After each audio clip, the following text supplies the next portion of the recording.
I'm your host and a career and life coach for women. There are a couple of things that I love about serving professional women. First, I love to help you create a life and career that fulfills you because you don't deserve to stay stuck where you don't belong. And secondly, I love introducing you to fabulous women on this show because they are on a similar mission. My inspiring guests are both role models and resources to help you explore different aspects of career transition and different techniques and tips, and they bring them all to you on this show. So if something hits the mark, it resonates with you, and you'd like more information, be sure to check out the show notes below for all the ways to connect with us or follow us or subscribe. And if you'd like to leave a comment, we would love to hear your feedback. All right. So, as I often do on this show, I start out by asking you a question. Okay. So, are you a doer? Are you a workaholic? Maybe you don't call yourself that, but maybe you think that you are. Do you feel guilty when you're not busy accomplishing something, doing something? Well, my guest calls herself an action addict. And we're going to talk about what kind of doer you might be and where the obsession with being in constant action can lead. Renée Dineen has her master's in organizational psychology and is an international thought leader playing at the intersection of business, leadership, psychology, and well-being. I love that. That's a great intersection to be at. Before launching her coaching and consulting practice, Renée spent 20 years in global senior leadership roles in high-tech and biotech industries. She dedicates her career to exploring human nature so that she can understand how we can live with greater purpose, joy, and grace. Now, who doesn't want more of that? Renée has presented on dozens of global stages, been the guest on numerous podcasts, and been featured in publications like Fortune and Financial Times and Elephant Journal and Ladder's Career Magazine. And in 2020, in February, Renée took her story to the TedX stage. Her talk, titled Authentic Inaction, Undoing the Doing in a Do Crazy World, shares her trials and tribulations as a doing addict and a workaholic. And her message has reached over 600,000 views, and it supports her mission to revolutionize how we work, play, and relate to one another and our purpose. So let's talk with Renée about this idea of undoing the doing in a do crazy world. Hi, everybody. I'll just have to say, when people read my bio and I'm here live, I say, yeah, there she is, the doing addict. So, I look forward to unpacking that. And just to open, right, what I'm not saying is do nothing. So, but I'm saying to reorient your relationship to your doing life so that it's healthy and intentional. There you go. All right. So let's start by learning a little bit more about you calling yourself a doing addict. What does that mean? And why do you call yourself that? Yeah. So for those who suffer from different types of addictions, please know how absolutely thoughtful I was in choosing the word addiction for myself and really for my message. And why that word is how I named myself is because my doing life had me. I didn't have it. And by that, I mean, I had lost my ability to choose for myself, whether I said yes or I said no. The answer was almost always, if not always, yes.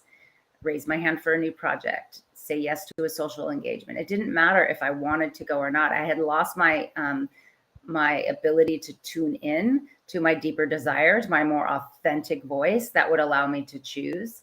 And so it became an addiction that actually resulted in a lot of, it sort of started taking more than it was giving about 7, 8, 10 years ago, and manifested itself physically, where I had developed a stutter and a tremor in my right hand.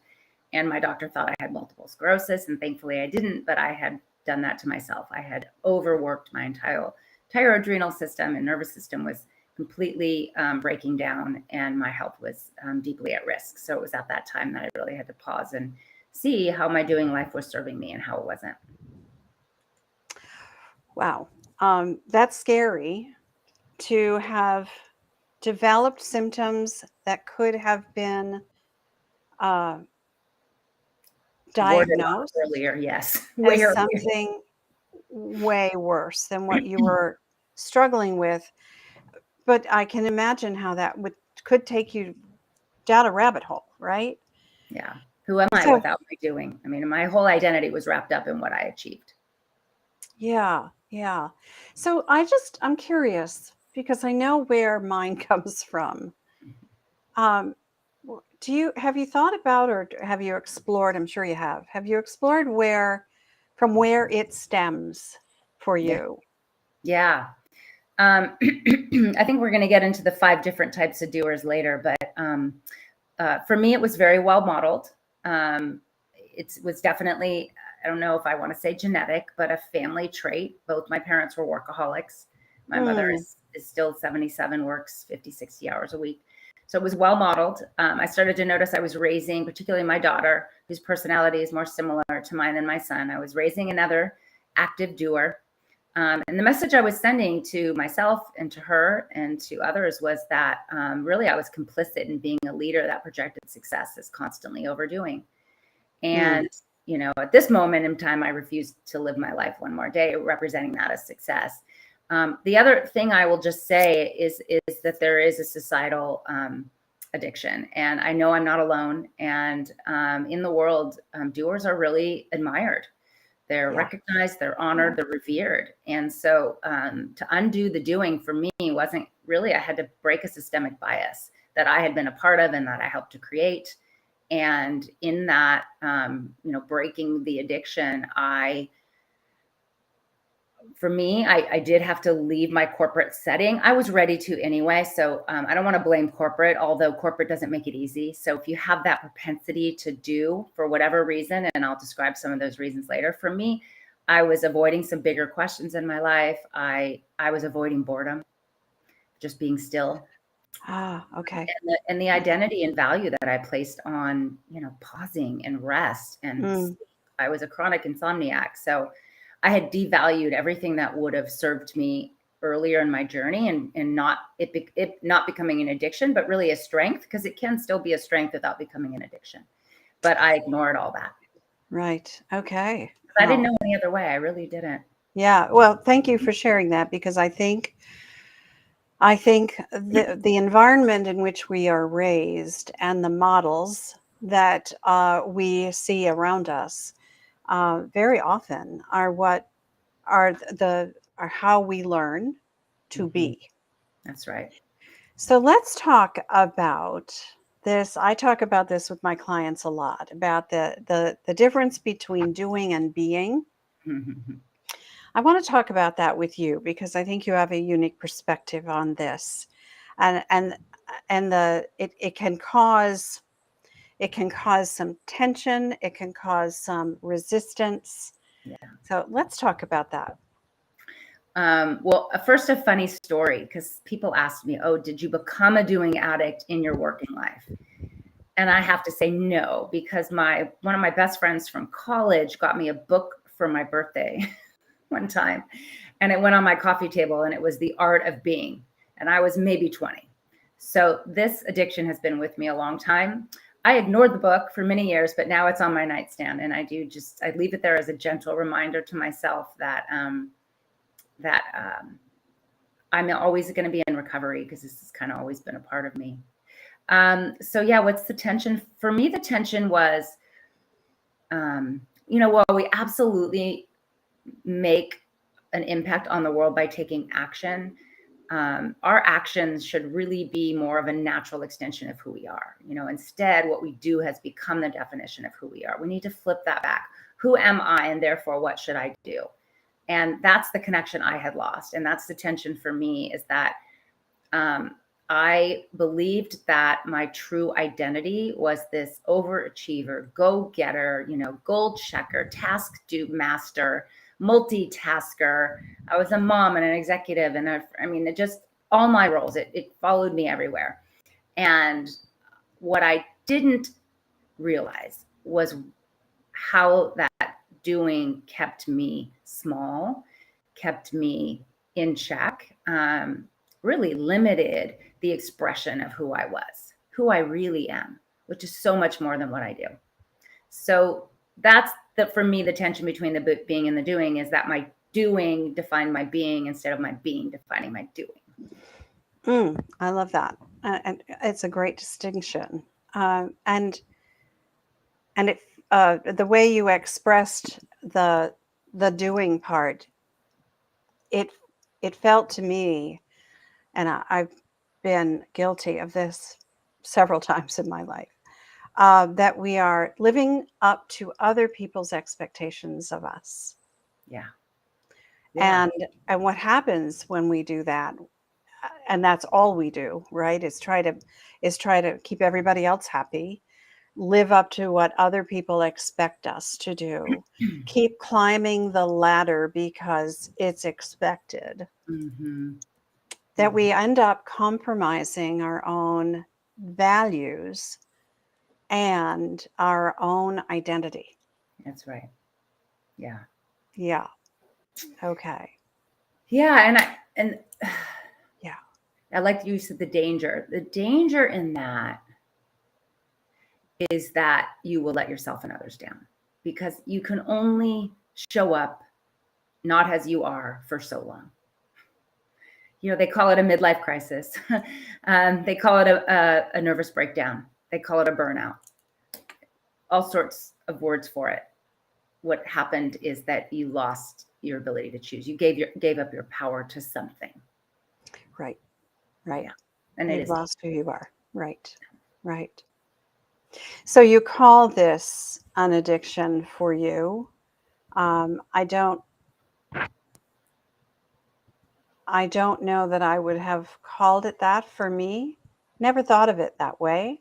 Mm-hmm. But as I think about the way I behaved, I can see why you would think of it that way. So, and I know that addictions are very hard to break.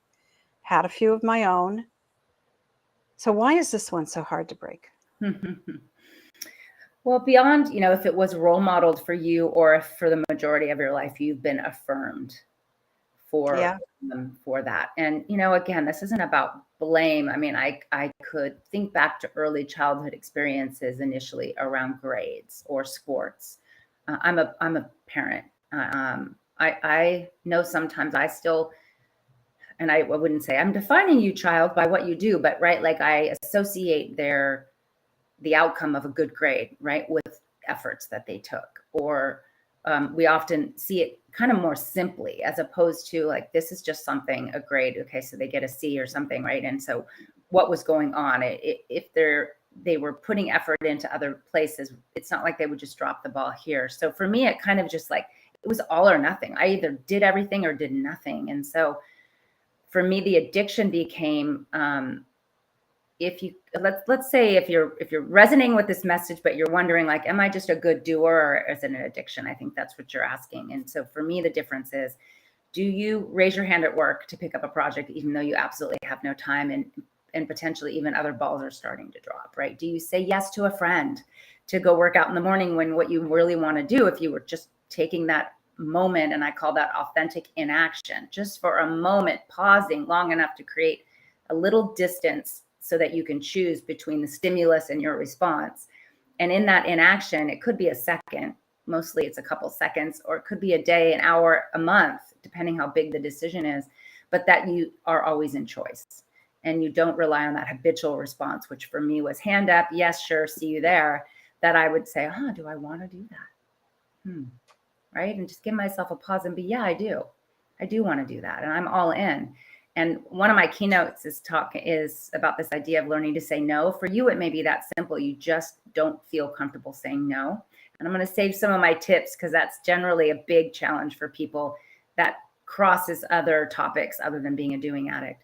But this inability to say no and giving up your right to choose, yes or no. But the talk is titled, learning to say no so we can say hell yes. And that is really reserving your best time and energy and heartfelt desires and intentions to do the things you want to do will get you the outcomes that you desire. You will be fulfilled. And one of those other watch outs is no matter what you do, are you fulfilled? Are you fulfilled? Do you do something and feel the sweetness of that achievement? Do you witness yourself in that event or that yes that you said? Do you witness yourself and do you feel pride, right? Does it fulfill you? And for me, it's like no matter what I did, it was never enough. I was never fulfilled, no matter how much I did. And that was really scary for me. Yeah, and often that kind of creeps up on us too. We are so good at, we're such good doers, right? That we just keep doing. Yeah. And we don't realize until something happens. And usually I think it's, the proverbial straw that broke the camel's back. And then all of a sudden you find yourself in a place where you don't know who you are anymore. Yeah. Yeah. And it's something to try to avoid, but very often that's the trigger that will get us to stop and actually assess what's going on. Yeah. So I know you talk about different kinds of doers. I'd love to quickly go through some of those. Would you share some of those with us? Yeah. I focused in on 5 for my TED Talk. One that's digestible as 3 to 5. More than 5 people forget. So there might be more, but I think I've caught like 80% of them in these 5. So the first one is, the achieving doer, the one whose identity, similar to mine, I relate to this doer a lot, whose identity is there is no distinction between who they are and what they do. And that drive to do and achieve that next goal becomes completely visceral for them. They know no other way. They wake up in the morning, it's like, what am I going to accomplish today? These are the folks who during COVID launched a podcast, wrote a book, and started a company. Those are my achieving doers. And the next one is the avoiding doer. So the one who's sort of putting off the bigger, harder, more challenging things in life. And by keeping busy, staying distracted, staying kind of lost in that noise. Controlling doer. These are the ones who aren't necessarily the most patient, potentially, and it's just easier for them to do it because it gets done faster, quicker, likely in the way that they want, right? So it becomes a need for control to be the one that is always doing. The fourth one is the perfecting doer. This one likes to do because they're afraid other people won't do it to the quality that they want, and they want it to be of high quality all the time, right? They've kind of lost that ability to discern between good enough. And so their perfecting orientation keeps them in that do hustle. And then the last big one is the supporting doer. And this is also called the people pleaser, right? The one who kind of knows what you need before you need it and is doing it for you. And they begin then to become that person that is known for doing for others constantly and at the expense of their own, desires and needs. So those are kind of 5, and those start to, I'm trying to be succinct, kind of, you could think of them as archetypes or motivations that keep that doing addiction in place. As you were describing them, I was thinking about who I know who fits into those categories or those archetypes. And a couple of leaders in my past corporate life came to mind for a couple of them, and they modeled for their team, right? So there's the micromanager, right? That's one of it's what you might call the doer who the controlling doer. Wants to control everything, right? Yeah. So, to our audience, you might want to rewind and listen to those again, make some notes about which one you resonate most with. Who are you a doer, and which kind are you? And I Mhm. think that I'm more than one of those. So I call myself a recovering perfectionist. And recovering, I had a PhD in procrastination and a master's in perfectionism a while back. And I love that, and I hate it for you. I know. But I mean, I've been working on it, and that's the point I want to make. Recognizing that this is a condition that you want to change, Hmm. recognizing that you have it first and that it's not serving you well and you want to change it. It takes time Yeah, sure does. to make the changes that you want to make. So, help me understand why you think, and in your experience, why do people get stuck in this trap of doing too much and kind of stay there? Why do you think that is? Gosh, well, I know I stayed stuck because honestly, I didn't know there was any other way to show up as Renee. That version of Renee had been affirmed loud and clear. And by the way, the money was great. The accolades were awesome. The trips were beautiful, right? I was doing really cool things. I was out there, in my version, but I was living my best life. And Mm. what I also started then to realize is that I wasn't able to stay present at the dinner table. I lost my ability to fall asleep on my own. So all these other things got kicked up before my tremor and my stutter. What you noted earlier is very true. I could have paid attention to those signals much earlier. And had I had a talk like this out there, obviously my 20-year-old friend gave me the art of being. It's obviously an early signal that would have warded off lots of pain and suffering and lots of bad role modeling. But for me, I just didn't know any other way. I didn't know who I'd be without the doing. Um, I have a real fear of missing out. FOMO is real for those of us that relate to that term. And so I had associated me saying no with me missing out on something, right? The whole construct of it was so locked in my head, how I was defining value, how I was defining living your best life. Like it was all related. And if you're looking at those 5 doers and starting to unpack, and by the way, I relate at some time to all of them. My guess is if you dove into, let's say, your controlling doer, your perfecting doer, that if you unpacked her a bit more and really looked at how that is serving you and how it wasn't, like that will bring value to all parts of your life. And so I started to see that, like, if I could break my addiction to doing, I could become more present. If I could break my addiction to doing, I could be more patient with my kids. If I broke my addiction to doing, I could sleep better, right? So I started to create a different value construct around my doing life where saying no became really key. I love that. I love Mm-hmm. that. I love saying no now. I'm like, no, Megan Trainor's song. I Yeah, adore it. I dance to it. Like it's so empowering because I know when I say no to something, I get to say heck yes to something else and give it my best. exactly. And the whole idea of setting boundaries for ourselves to protect our energy, which Yeah. is not in unlimited supply, No, right? ma'am. And being at our best for those that we care most about, right? You said you were not present at dinner. That's not okay for your family, right? It's not That's okay. But we have to recognize those things. We have to become aware, and then we have to make some concerted conscious effort to choose how to change that.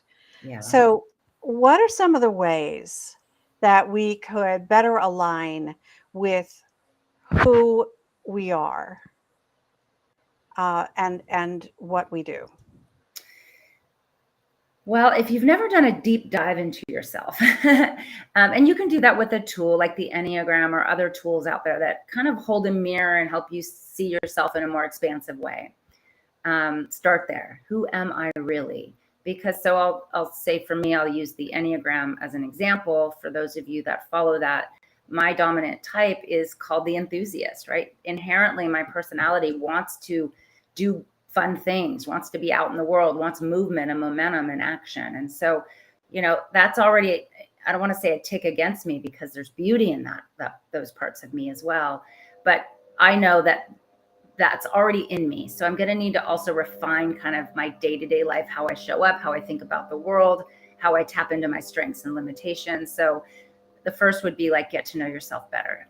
The second would be just to kind of step back and reflect on whether or not your doing life has moved into a more addictive state, or whether it's still really benefiting you, and to do that honestly. And for me, I started to care more, like, can I be present? And one, just noticing like, oh my gosh, I'm thinking about my phone, or I'm wondering what's going on over there, rather than being fully present here. And that started to bother me.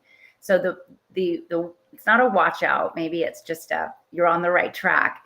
If you're starting to become aware of things and they start to kind of bring you pain, right? Like, oh my gosh, how many dinners have I sat here and not been present at all with my children? And what message did they take in as a result of that? So when you raise that awareness, like you do with anything you're trying to shift or change, some of it's going to be hard to look at.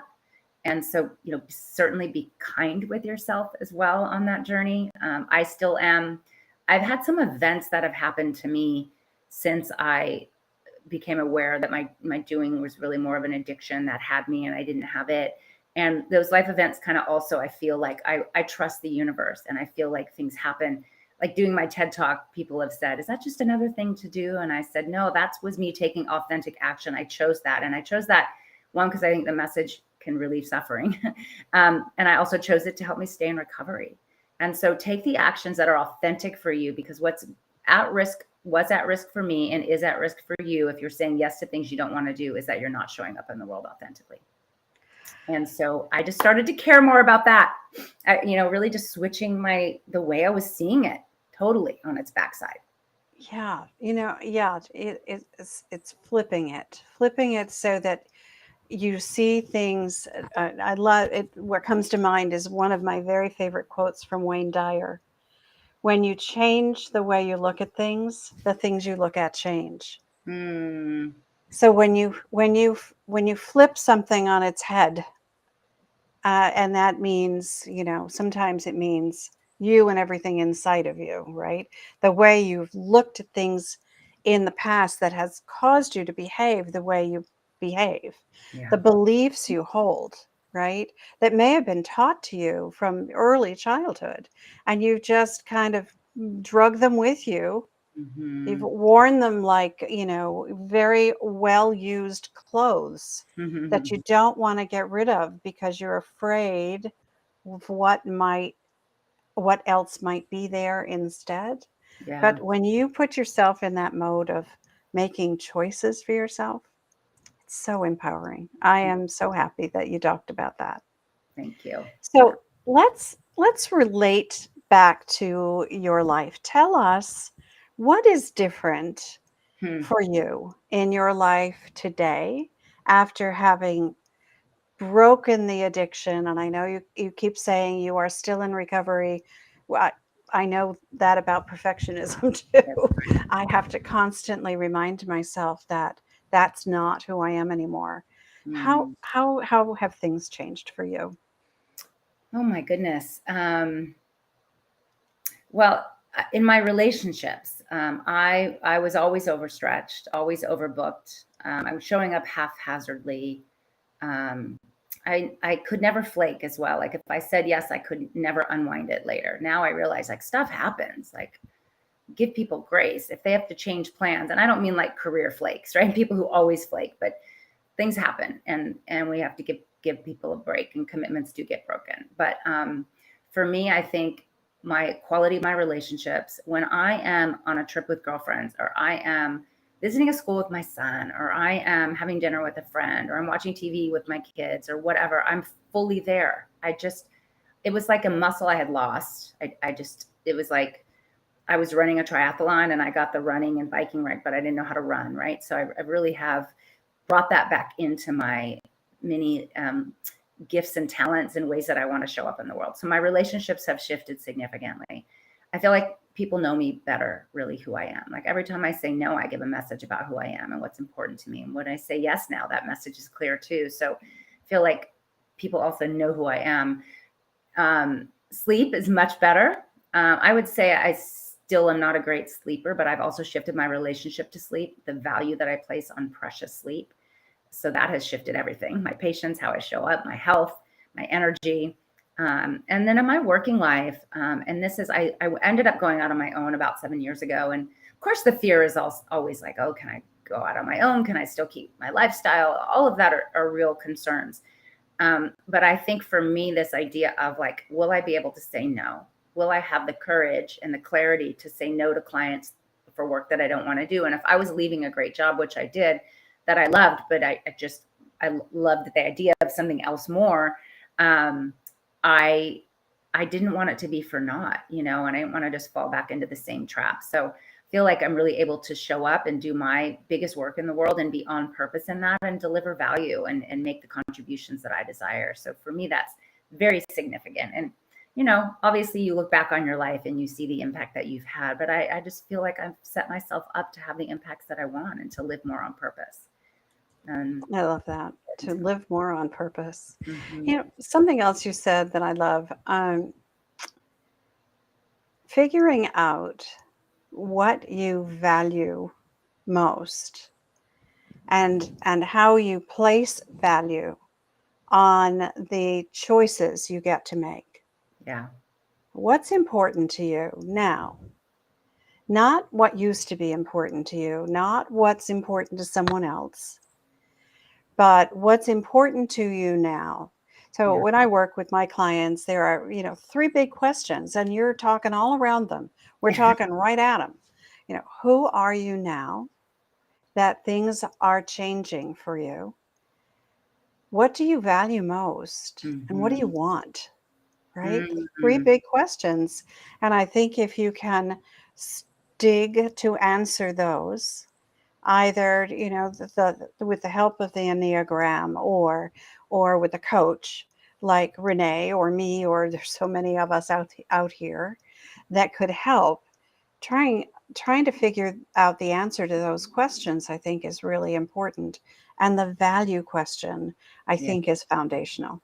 Yeah. Thank you for hearing that, because your previous question around how do you align who you are with what you do, and this was one of those painful moments for me, is that my values haven't changed, but I wasn't living them. Authenticity, connection, relationships. Yes, Yeah. achievement was a value. Actually, it's not in my top 5 anymore. But Um, I again, I was thinking, oh my God, I'm not being authentic. Like what? Right? Like, might as well just like put a knife in my belly and turn. Um, yeah.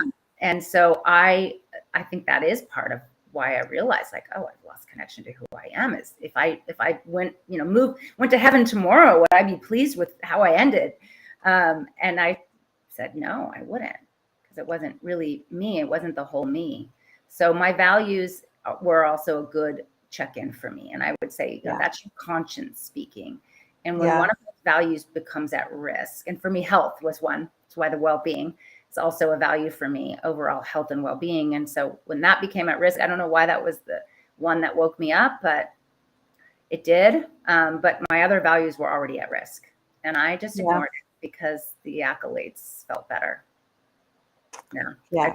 I So traded them.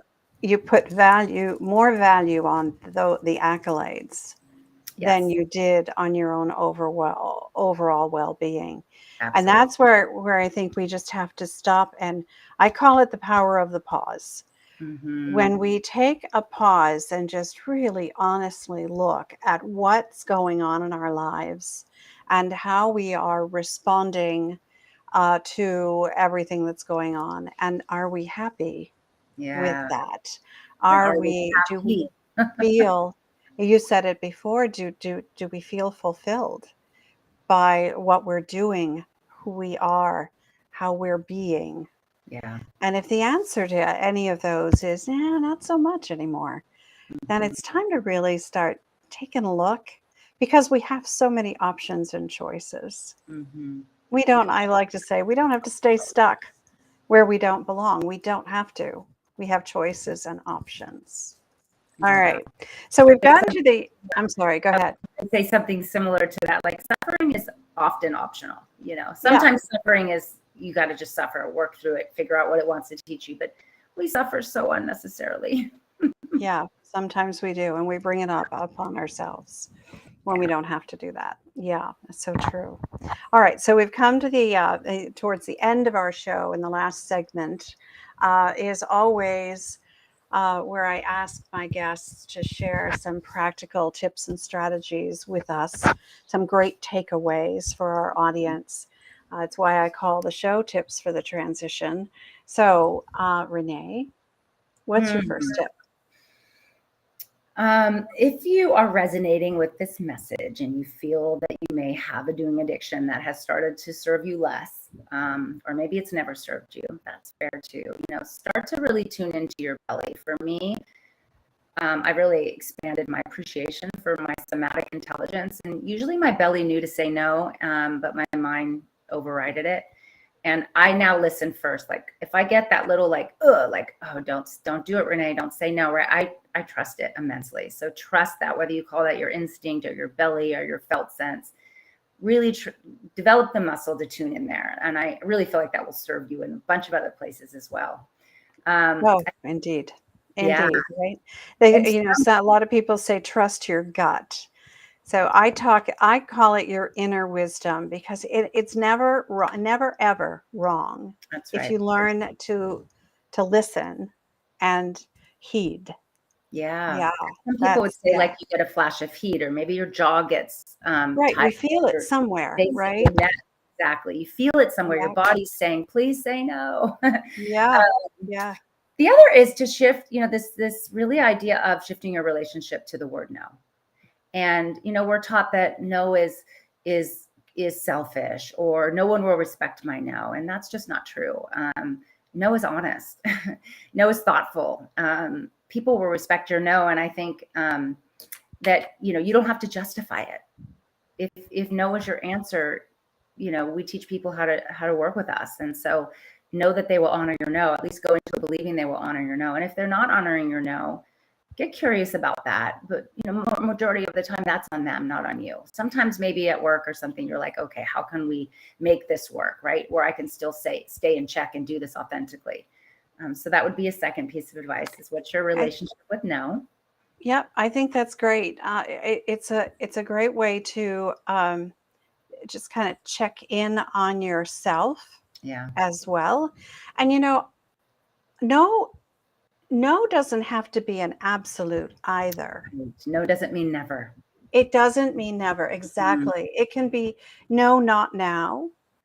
No, not until I've replenished myself and I have the energy to help you. Yeah. I can do it not today, but tomorrow. No does not have to be absolute. I love that. You're absolutely right. No does not mean never. And actually, no becomes a point of negotiation. Exactly. Exactly. But at least you set a line and you're in choice.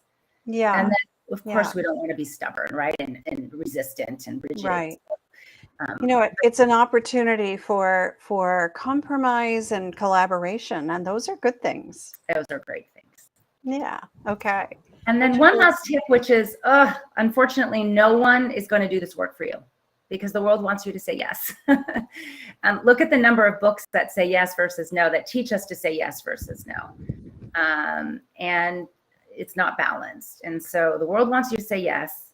And you probably have a lifetime of saying yes, and for various reasons that have kept that yes in place. But this is work for you. But I promise you, oh my gosh, it's such a worthy road to travel. It's the road less traveled. Those who get really good at no, or saying yes to the right things. That's what I want to say too. I don't just sit on the couch and say a bunch of no's, but when I say yes, I'm all in, and I've reflected on what's important to me, my authenticity, my health and well-being, my relationships, my desire to make an impact on the world.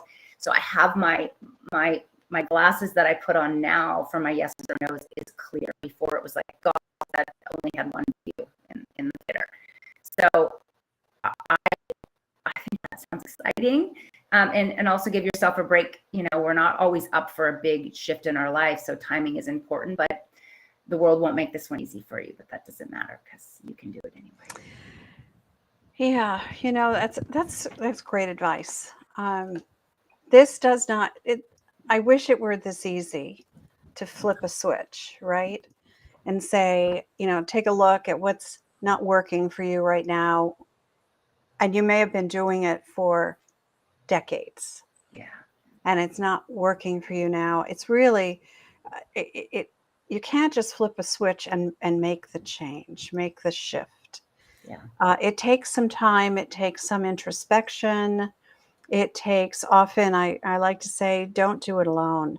Surround yourself with the kind Mhm. of people who can support you, the people you trust, who will tell you the truth, call you on your stuff, and Mhm. help you move through this so that you can get better at honoring authentically who you are, Yeah.